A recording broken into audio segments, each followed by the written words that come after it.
আসসালামু আলাইকুম, সবাই কেমন আছেন? আজকে আমি বাসায় বরবটি রান্না করব। এগুলোকে অনেকে লাপ্পাও বলে। লাপ্পা আর বরবটি নাকি দেখতে একই রকম, তো আমি সেটা চিনি না। তো বরবটিগুলো ভাবি আমাকে কেটে দিচ্ছে।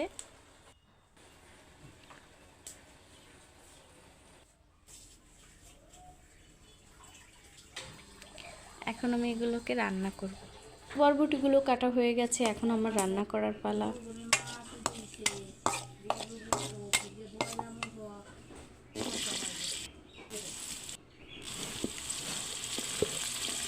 একবারে একসাথে দিয়ে আমি মশলাটা দিয়ে একবারে কষিয়ে নিচ্ছি। এতে দেখা যায় রান্নাটা খুব তাড়াতাড়ি হয়ে যায়। চাইলে অনেকে মশলাটা কষিয়ে নেয় তারপর বরবটিগুলো দিয়ে দেয়, তো আমি একবারই দিয়ে দিচ্ছি। মশলাটা কষিয়ে ভালো করে নেব।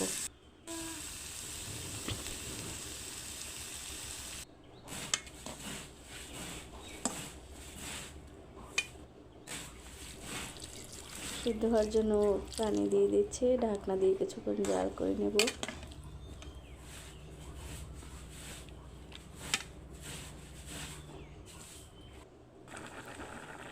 আমার বরবটিটা প্রায় হয়ে এসেছে।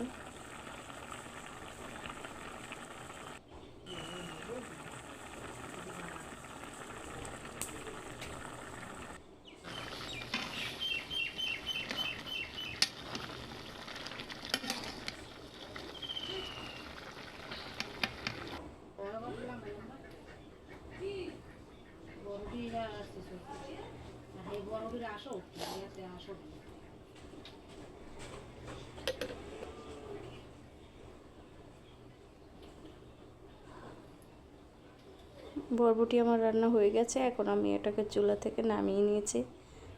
এখন আমি রান্না করব, শাক ভাজি করব।